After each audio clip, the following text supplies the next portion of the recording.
Mungkin sering kita mendengar atau mengetahui bahwa kalau para ulama itu menyusun buku hadis, itu biasanya di halaman pertama itu hadisnya itu sangat familiar kita dengar, innamal a'malu binniyat. Setiap amal itu tergantung kepada niatnya. Jadi hadis lengkapnya itu Pak dari Amirul Mukminin Abu Hafs Umar bin Khattab radhiyallahu an, dia berkata, saya mendengar Rasulullah bersabda, setiap perbuatan tergantung pada niatnya dan setiap orang hanya akan dibalas berdasarkan apa yang diniatkannya. Siapa yang hijrahnya karena ingin mendapatkan keridhaan Allah dan Rasulnya, maka hijrahnya kepada Allah dan Rasulnya. Dan siapa yang hijrahnya karena dunia yang dikehendakinya atau karena wanita yang ingin dinikahinya, maka hijrahnya akan bernilai sebagaimana apa yang dia niatkan. Nah, ini berkenaan Mbak dengan seorang sahabat. Jadi waktu peristiwa hijrah ke Madinah itu, ada sahabat yang melaporkan, ya Rasulullah, ada di antara kita ini dia hijrah itu karena ingin menikahi Ummu Qais. Jadi orang niat hijrah karena Allah ke Madinah, tapi dia hijrah itu kalau tidak ikut dia nak nikah dia nanti, makanya dia ikut juga. Sehingga kata Rasulullah, dia mendapatkan apa yang diniatkan, yaitu niat menikah dengan Ummu Qais, tapi dia tidak mendapatkan pahala untuk berhijrah karena Allah. Itulah pentingnya niat itu rupanya ya Pak ya. Karena kalau salah niat kita, rupanya salah pula kita jadinya mendapatkannya. Kemudian ada lagi kata Rasulullah, ada orang tidak beramal tapi dia dapat pahala. Karena apa? Karena niatnya Pak. Dalam hadis Rasulullah pulang dari perang Tabuk. Jadi perang Tabuk itu kan perang yang cukup berat bagi umat Islam itu Pak. Kemudian kata Rasulullah bahwa sesungguhnya di Madinah ada beberapa orang yang kalian apabila menempuh lembah dia ikut juga bersama kalian. Kalian melewati jalan dia juga ikut bersama kalian. Para sahabat terheran-heran. Padahal mereka berada di Madinah ya Rasulullah. Iya, dia tinggal di Madinah, tapi kemana aja kalian ikut dalam peperangan ini dia ikut. Rasulullah mengatakan mereka ada di Madinah, mereka itu sudah niat ingin ikut berperang, hanya saja mereka terhalang oleh uzur, tidak bisa ikut, tapi niatnya memang ikut, udah dapat dia. Yang diprotes oleh beberapa orang dulu masalah Utsman bin Affan ini Pak, yang diprotes oleh orang waktu dia jadi pemimpin, dia padahal tidak ikut perang Badar, tapi kenapa dia jadi ahli Badar? Kan itu yang diprotes orang, ikut enggak, apa dia kok termasuk ahli Badar dan dapat harta rampasan perang. Utsman bin Affan ini dia menikahi dua orang anak Rasulullah. Yang pertama Ruqayyah meninggal. Nah, ini yang Ruqayyah ini Pak, yang pertama itu. Jadi waktu perang Badar itu Utsman bin Affan sudah mau ikut, istri sakit keras, anak Rasulullah SAW. Kata Rasulullah, Utsman, kau jangan ikut, jaga istrimu. Nah, kan berarti perintah Rasulullah, makanya dia tidak jadi pergi. Makanya dia walaupun tidak ikut perang, tetapi tetap dianggap dia ahli Badar karena dia memang mau ikut. Baru setelah itu meninggal Ruqayyah, setelah pulang perang Badar, umat Islam menang, dan di saat yang sama umat Islam bersedih karena Ruqayyah meninggal dunia. Nah, setelah habis Udah beberapa bulan kemudian baru dinikahkan Rasulullah dengan anaknya yang bernama Ummu Kulsum. Jadi itulah ya pentingnya niat di dalam setiap amalan ini. Karena Pak, niat kebiasaan itu akan tetap dicatat oleh Allah. Misalnya nih Pak, Bapak udah terbiasa sholat berjamaah tiap waktu. Udah menjadi kebiasaan, sakit Bapak. Walaupun Bapak tidak ke masjid, tetap terhitung berjamaah. Itulah dahsyatnya kebiasaan dan niat. Biasa puasa sunat, Bu. Rupanya sakit, Ibu. Udah rutin Senin Kamis, maka tetap terhitung berpuasa Senin Kamis. Jadi apapun yang menjadi niat kebiasaan kita, kita akan mendapatkan. Karena niat itulah yang membedakan, Pak. Sholat sunat rakaat sebelum subuh 2, sholat subuh 2 rakaat. Yang membedakannya niatnya. Maka niat pun penting berarti niat itu. Duduk kita sekarang nih, Bu, banyak dapatnya kalau niat kita iktikaf, niat untuk menuntut ilmu, kemudian niat untuk dapat sholat syuruk, itu banyak jadi dapatnya. Aturan duduknya biasa, kalau tanpa niat, dengan niat akhirnya menjadi luar biasa. Nah, itulah kedudukan niat di dalam hadis ini. Kemudian Pak, pernah juga diceritakan Rasulullah itu sedang duduk, tiba-tiba datang seorang laki-laki, bajunya putih, rambut hitam, tidak ada bekas-bekas dia habis perjalanan jauh. Tidak seorang pun di antara kami yang mengenalnya, kata para sahabat. Kemudian dia duduk di hadapan Nabi, ditempelkannya lututnya dengan lutut Rasulullah. Betul-betul dekat duduknya, diadunya lututnya dengan lutut Rasulullah. Muhammad, kata dia, beritahu aku tentang Islam. Kata Rasulullah, Islam itu kau bersaksi bahwa tiada Tuhan selain Allah. Itu Islam. Bahwa Nabi Muhammad utusan Allah. Setelah itu kau mendirikan sholat. Kau menunaikan zakat, kau puasa Ramadan, dan pergi haji jika mampu. Jadi itulah orang Islam. Cuman kadang dirumit-rumitkan orang sekarang. Sudah kita syahadat, kemudian yakin terhadap Nabi Muhammad utusan Allah.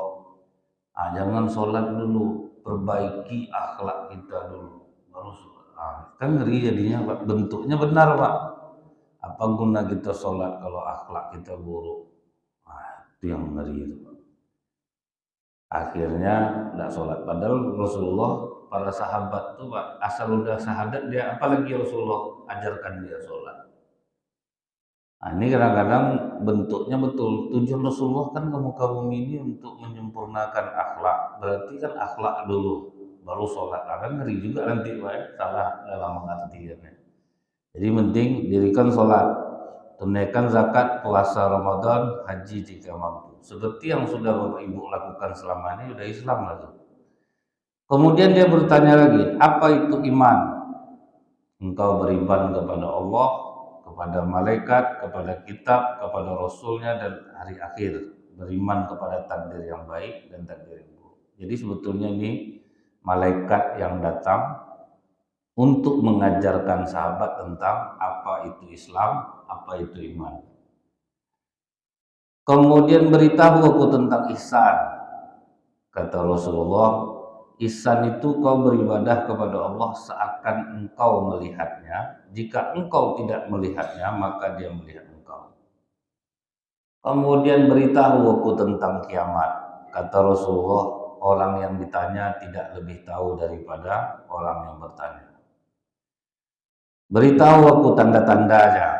Kata Rasulullah, jika seorang budak melahirkan tuannya. Itu tanda hari kiamat yang disampaikan Rasulullah. Budak melahirkan tuan itu diartikan seperti ini. Ada dia pembantu, kemudian menikah dengan majikannya. Itu diartikan orang. Ada juga punya dia anak, budak melahirkan tuannya, karena kan anak majikannya. Nah, itu yang pertama. Yang kedua, kalau saya lebih cenderung ke sini. Seorang ibu yang melahirkan anak, setelah anak dia dewasa, menikah, emaknya jadi pembantunya, misal masuk cucunya. Nah, itu kan berarti itu dikasih anaknya per bulan. Karena dia nitipkan cucunya ke neneknya, nah, tiap bulan dikasihnya lah neneknya uang. Ini untuk mama-mak. Karena terbukti Pak, rupanya ada beberapa bulan yang lalu perempuan membuat video, nah, termasuk tidak tahu malu lah dia Pak. Ibu saya mau pulang kampung karena katanya dia tidak sanggup mengasuh anak saya. Jadi saya bilang aja sama ibu saya, kalau ibu pulang ke kampung, saya tidak lagi memberi uang karena uang akan saya berikan kepada pembantu yang menjaga anak saya. Nah, itulah banyak sekarang. Mungkin diantara kita ada juga itu, dikasih anak duit per bulan, nah, tapi masakan dia, jaga anak dia. Kakek sama nenek itu untuk bersenang-senang. Dia punya pembantu, sudah itu kakek nenek tukang nengok-nengokkan. Nah, itu oke Pak, karena kalau dikasih ke orang nanti tahap anak kita kan banyak kejadian sekarang. Nah, ini kan neneknya ngasih makan, begendong lah cucu macam bulat lah kelakuannya Pak, main di masjid ya kerjaan, manjat tangga, turun tangga, berbunyi-bunyi napas nenek itu naik turun tangga. Nah, itu kadang main sama atuknya, lah temenung lah atuknya. Kenapa sudah payah Pak? Cucu berlari kerja terus Pak. Kadang pulang pilek anaknya, dimarahnya lah mama kasih es tadi nih. Ya dia minta mama tuh, masa nggak tahu, dia tuh jelas sakit, mama kasih juga es. Yang namanya nenek kan cucu minta itu dikasihnya. Jadi kalau ada ibu di antara ibu yang seperti ini, nah, ibu membuat tanda-tanda kiamat semakin dekat itu tuh. Karena ada banyak rupanya macam ini di Pekanbaru banyak. Pokoknya alasan ya macam mana lagi Ustadz, kan cucu kami. Tidak masalah kalau bersenang-senang dengan cucu, ini beda kan ya Bu ya. Bersenang-senang dengan cucu tidak ada masalah. Tapi jadi pembantu anak kan bisa dibedakan tuh. Jadi pembantu anak dengan kakek nenek bersenang-senang itu beda Pak. Dia bersenang-senang sama cucunya, main dia sana, main dia sini. Itu tidak masalah. Tapi kalau memang jadi pembantunya, dikasihnya duit tiap bulan karena menjaga anaknya, memasakkan dia makan. Ibu ikhlas, ibu ridho. Allah yang tidak ridho itu masalah. Allah tuh ingin kita tuh memuliakan orang tua, takut kepada orang tua seperti takutnya kita kepada pemimpin yang zalim. Kalau suruhan emak jaga cucu, berarti tidak ada takutnya lagi. Dia harus memuliakan, tugas anak tuh memuliakan orang tua. Ada mungkin suruh ngasuh cucu. Tapi ingat, dia punya babysitter, pembantu. Sudah tuh nenek tukang tengok-tengok, itu dia pipis, kasih makan. Itu enggak apa-apa. Ini memang nenek itu yang azab tuh, ke kedai dibawanya lah cucunya, kadang ke masjid dibawanya cucunya. Sudah itu nanti diganggunya orang marah, orang ke cucunya, dia lah ngamuk ke orang tua. Jadi itu susah ya. Banyak masalahnya. Kalau cucu baik laku dibawa ke masjid diam aja itu oke. Nah, ini cucu masuk masjid ditangkalkannya kain sarung bapak-bapak sedang stroke. Bapak tuh stroke Bu, ditarik itu sama bapak. Macam mana bapak tuh menaiknya? Kadang pipis di masjid dan dia enggak lah pakai pampers Pak. Dia boleh membawa anak kecil ke masjid ini, tapi tolong dikuasai. Itu Pak, jangan dibiarkan dia ribut, dikuasai dia supaya tidak orang yang memarahkannya, kita yang menarik dia keluar. Ini enggak pula Pak dibiarkannya, namanya anak-anak apalah salahnya katanya Pak kan. Itu payah kita jadinya. Dulu tuh pernah kejadian Bu, nenek tuh bawa cucu di masjid. Saya imam maghrib waktu itu. Tiba-tiba terdengar saya pas saya bilang Allahu Akbar. Aduh, Sami Allahu liman hamidah. Aduh, itu heran Mbak, semua kita siapa yang tidak heran kok setiap gerakan sholat saya kok orang mengadu. Rupanya pas habis sholat maghrib itu ngamuk ya. Kau tulaan cucu dan yo kata ibu nih. Saya buka apa mangate. Kok nggak kurang ajarnya ditumuannya cucu. Dua lagi nih Bu, anak perempuan nih dia taunya hadis kalau sedang sholat ada orang lewat tahan. Sudah tuh nggak mau ditahan, tolak. Menurut dia gitu. Padahal kalau kita berjamaah nih Bu, batas kita adalah setelah imam. Makanya kalau di Arab Saudi itu orang sedang sholat, orang kan jalan-jalan tuh, biasa aja. Jadi anak ini tahu tuh pas lari-lari cucu nenek ini di depan dia ada berapa kali ditahannya baik-baik, lari juga ditolaknya. Itu yang bunyi aduh-aduh tadi, nenek ini dijadikannya gerakan sholat untuk mukul saya Ustaz. Jadi pas saya Allahu Akbar, tak kata kepala anak. Sami Allahu liman hamidah. Jadi inilah ya kasihannya dia namanya nenek ke cucu itu kan sayang, kakek ke cucu itu kan melebihi sayang kepada anak. Jadi dimarah cucunya nanti hatinya kena. Memang ada akhirnya menderita hidupnya Bu. Saya udah bilang ke anak, dia rajin sholat masjid. Gajinya suami istri besar, tapi hidup susah Pak, kan aneh. Saya bilang sebelum keluar kau dari rumah mertua kau tidak akan pernah senang hidup. Walaupun kau rajin sholat, karena kalian kerja berdua, otomatis neneknya jadi pembantu ya, ngasuh anaknya. Nah sekarang problemnya apa? Padahal rumah nggak menyewa, rumah mertua, duit nggak ada yang tersimpan. Memang betul Ustaz, aneh hidup kami ini. Yang neneknya nggak mau melepaskan cucunya lagi, karena dari kecil sama dia Pak. Selamat menderita lah kamu. Nenek dah sayang sama cucunya itu nggak mau dia anak cucu dibawa lagi. Selamat menempuh penderitaan katanya. Nenek itu kalau misalnya kita memuliakannya baru oke. Nah inilah yang dikatakan Rasulullah bahwa tanda hari kiamat itu seorang budak melahirkan tuannya. Jika engkau melihat seorang bertelanjang kaki dan dada, maksudnya orang miskin, pengembala domba berlomba-lomba mendirikan bangunannya. Orang miskin tidak sadarkan untung itu maksudnya Pak. Pokoknya dia walaupun hidup susah, yang penting menggaya. Ini baru terjadi di daerah Kongo. Di daerah Kongo itu ada sekelompok orang biar ndak makan asal bisa beli baju branded. Kongo Days namanya Bu. Dia ada komunitasnya. Biar anak ndak sekolah asal dia bisa bergaya. Biarlah rumah mau hancur asal bisa bergaya. Itu ada di YouTube tuh Pak. Namanya Kongo Days. Nanti nampaklah tuh orang tuh jasnya mahal-mahal Pak. Dia nengok hidupnya kasihan gitu Pak. Kan di video rumahnya tuh Bu. Tapi untuk bergaya tuh betul-betul habis-habisan Pak. Sama kita sekarang Bu, gaji 3.500.000, kredit mobil angsurannya 4.600.000 sebulan. Nah itu nangis tiap bulan. Kan banyak sekarang ini udah terjadi. Ini tanda kiamat ini udah terjadi nih Pak.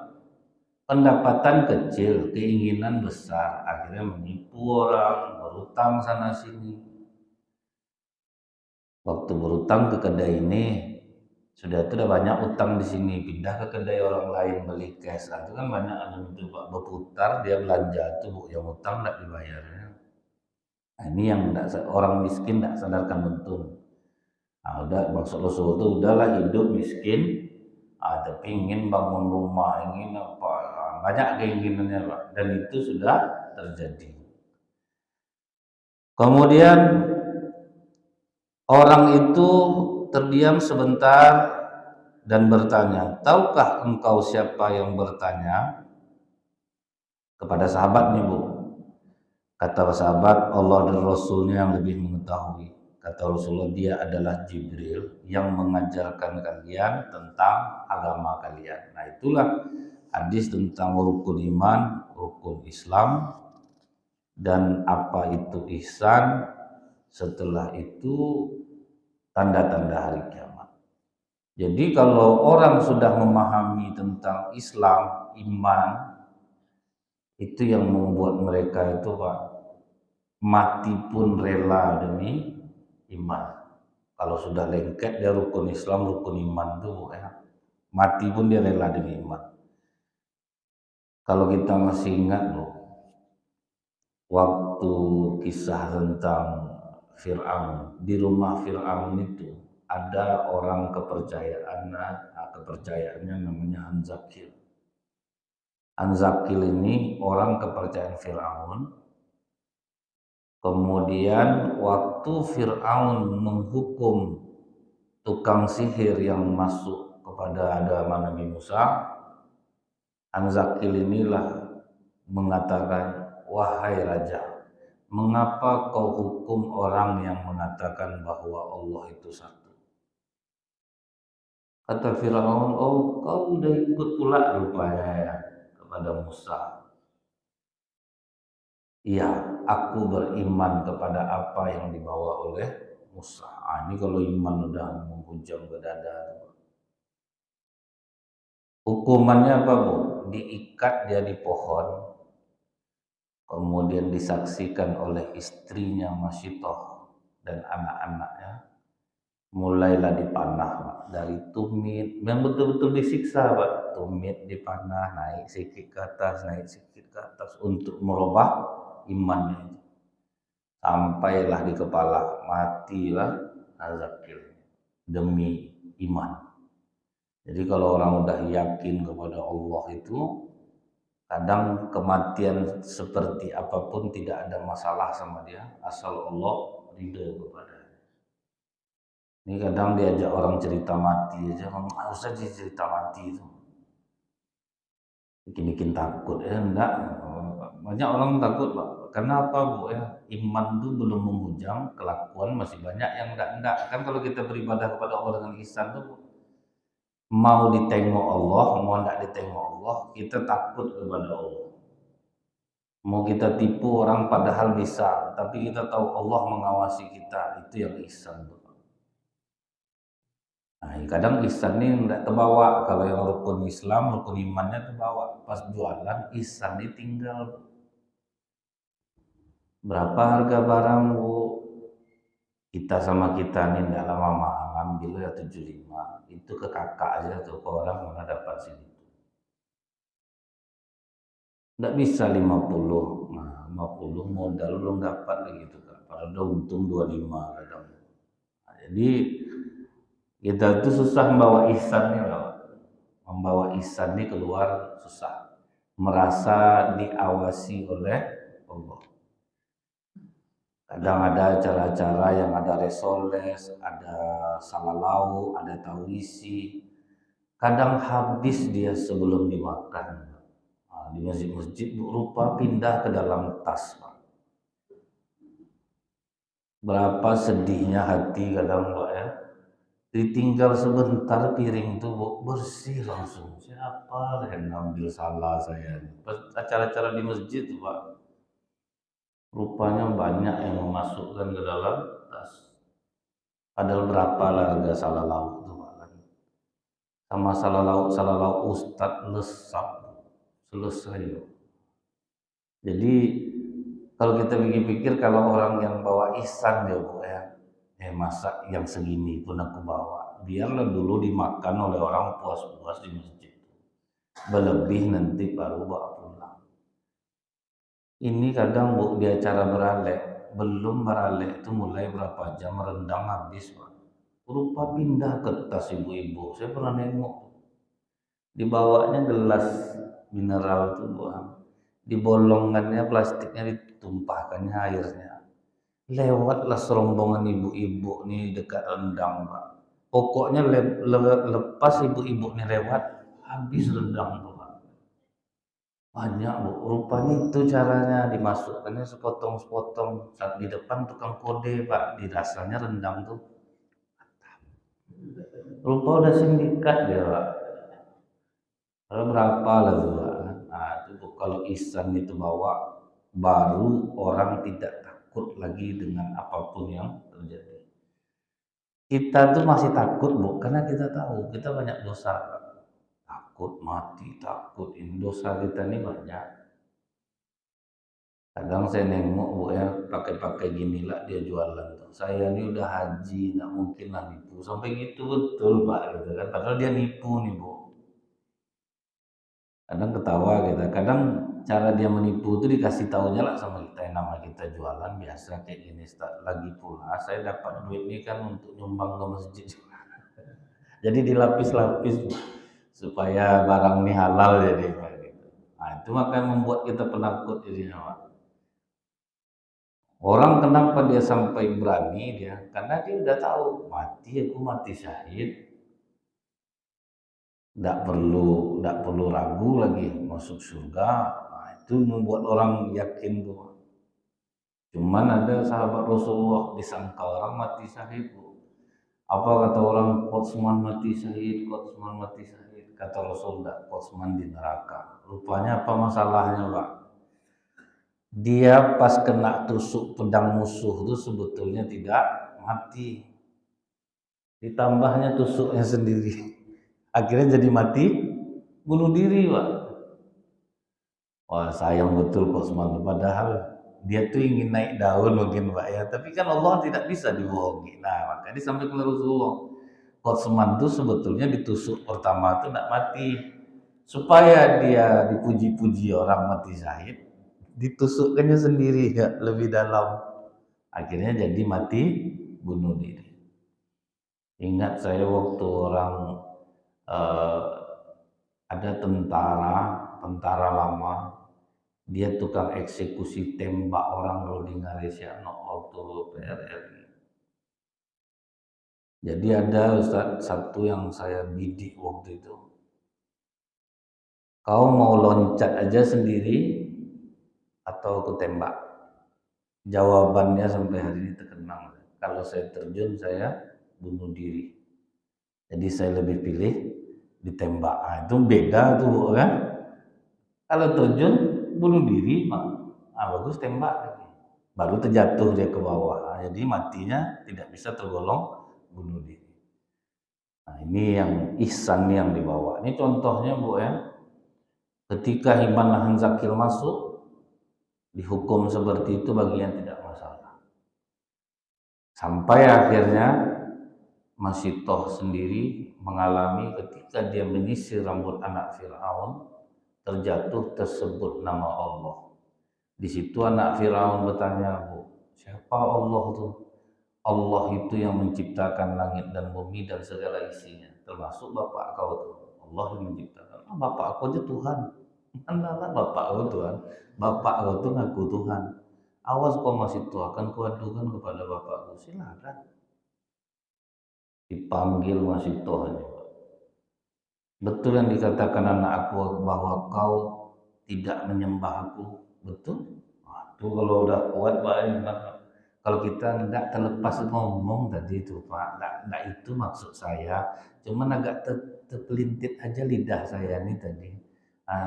Lain jadinya ucap kita tuh mudah, Pak. Pertama garang, habis itu kan rata-rata macam itu tuh, Pak. Pertama garang, habis itu saya nama Nazril Abdul Muluk ingin meminta maaf dari lubuk hati saya yang paling dalam. Tadi garangnya minta ampun, Pak. Banyak itu terjadi, Pak. Utama ngeri. Tapi masih toh ditanya itu tetap jawabannya, Pak. Itu yang iman tuh. Nggak sayang kau sama anak-anak kau masih toh sayang. Mau nyembah aku atau enggak? Tidak. Haman panaskan kuali tembaga besar. didihkan minyak di dalamnya. Setelah mendidih, bagaimana Mas Ito? Mau nyembah atau tidak? Tidak. Tarik anaknya yang pertama. Nah, bayangkan Bu, menangis anaknya itu, ibu, jangan nangis, nak. Sakitnya sebentar. Kita akan bersama di surga. Dialah yang menguatkan. Dilempar anak yang pertama, nampak oleh Mas Ito menggelepar-gelepar dalam kuali. Memang nangis dia Pak, tapi iman itu tidak berubah. Anak yang kedua mau enggak? Enggak. Anak yang ketiga sedang menyusu. Mulai ragu masih toh Pak. Anak tinggal satu ini sedang menyusu. Allah kuatkan masih toh melalui bayi yang bisa berbicara itu. Dicabutnya mulutnya dari susuan ibunya. Jangan ragu ibu. Kita dalam keadaan benar. Dan kita akan bersama di surga. Oh, itulah yang menguatkan. Pas dilempar tuh bahagia dia menyambut kematian. Nah, itu kalau iman tuh Pak. Gak usah berubah-ubah. Nah, kalau memang udah itu, memang kita benar, lanjut terus. Nah, cuman itulah. Kadang kita ini mudah terbawa ya Pak ya, karena dunia ini sangat manis Pak. Bisa kita merubah pendirian kita dengan uang. Saya ingat dulu tuh, sampai ada kata seorang direktur Pak, saya heran ustadz-ustadz di Pekanbaru ini terutama UAS itu tidak bisa goyang dengan uang. Nah, tidak pernah ada yang nyoba nih Pak. Jadi akhirnya saya tanya-tanya, pernah ada nggak permintaan orang untuk UAS merubah kata-kata? Oh ada Ustadz. Minta tolongnya ke saya tuh bilang sama UAS jangan ngomong itu, nanti berapa kita bayar lah. Itu ngerinya uang. Saya coba nelfon kena marah saya. Abang jangan ikut-ikut. Apa pula ke saya pula yang merubah, yang ngomong siapa? Saya kan menyampaikan yang diomongkan itu. Jadi saya tidak akan merubah omongan saya. Puas kalau Ustadz Nazril digituan, ragu juga saya Pak. Mudah-mudahan tidak dapat lah ujiannya bukan. Ya karena kan apa namanya Pak ya, lumayan bayarannya. Apalagi misalnya jadi tim sukses nih Pak kan. Ustadz mau nggak dukung? Padahal kita nggak dukung dia misalnya. Oh nggak bisa Pak, saya nggak mau, saya sudah ada pilihan, saya amin. Saya misalnya mendukung Ganjar dan Pak Mahfud, saya mendukung Prabowo Gibran. Udahlah Ustadz, pokok kalau mau Ustadz ada sekian ratus juta, goyang juga saya tuh Pak. Lumayan. Kadang kan ujian nih Bu, ada ujiannya itu berupa penderitaan, ada ujian kenikmatan Pak. Ujian penderitaan ini Bu, oke lah orang mau tidak mau sabar dengan penderitaan, tapi ujian kenikmatan tuh ada security dalam keadaan tidak punya uang, disuruh bosnya ngambil uang di ATM di bank. Dia ini orang kepercayaan di perusahaan dia. Berangkatlah dia ke bank itu, antri ATM-nya. Rupanya pas giliran dia, orang sebelum dia tuh buru-buru keluarnya Pak, tertinggal ATM-nya. Karena tertulis di layar itu Anda ingin melanjutkan transaksi, iseng jadi tekannya ya.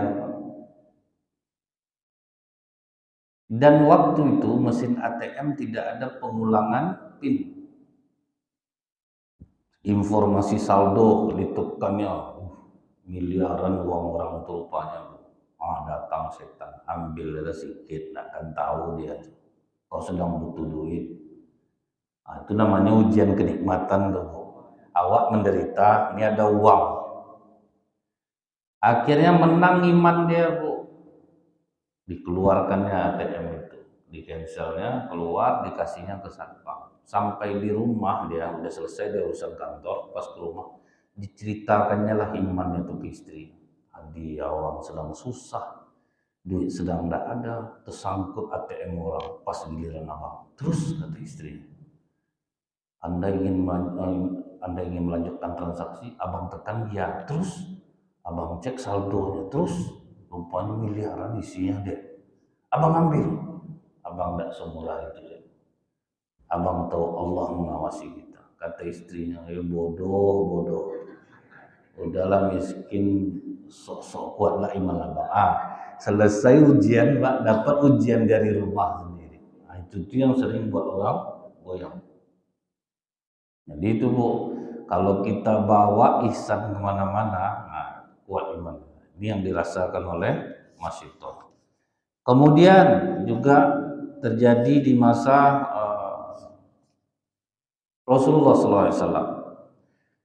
Ini hadis yang ketiga ini, Islam dibangun atas 5 perkara, sama seperti yang sebelumnya. Bersaksi bahwa tiada Tuhan selain Allah yang berhak disembah, Nabi Muhammad utusan Allah, menegakkan sholat, menunaikan zakat, melaksanakan haji dan puasa Ramadan. Ini juga hadis tentang rukun Islam dan iman. Nah, kalau di masa Rasulullah itu Bu, ini terjadi pada keluarga Yasir. Bapaknya namanya Amir, mamanya namanya Sumayyah binti Kayat. Rencana Amir ini pergi ke Mekah jalan-jalan, Pak. Rupanya kerja dia di Mekah jadinya. Beristrilah dia dengan seorang budak namanya Sumayyah binti Kayat. Dapat anak namanya Yasir. Di awal-awal Rasulullah menyampaikan dakwah Islam, mereka termasuk as-sabiqunal awwalun, yang pertama kali menerima dakwah tentang Islam. Itulah hebatnya Bu ya. Orang rupanya di masa Rasulullah itu begitu menerima Islam langsung teguh, langsung kokoh. Bayangkan Bu, disuruh oleh majikannya, kau kembali nak kepada Islam, tidak mau. Siksaannya apa Bu?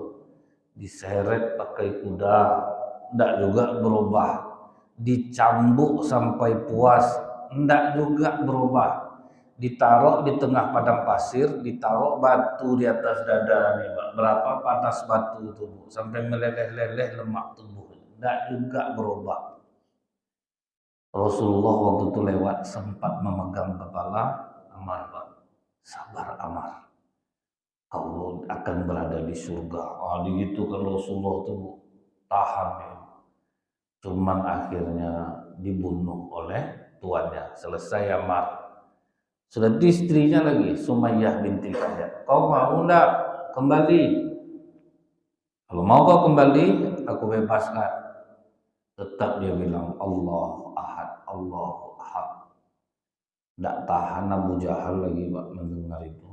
Diambilnya tombak, ditusuknya kemaluan Sumayyah sampai tembus ke punggung, mati syahid.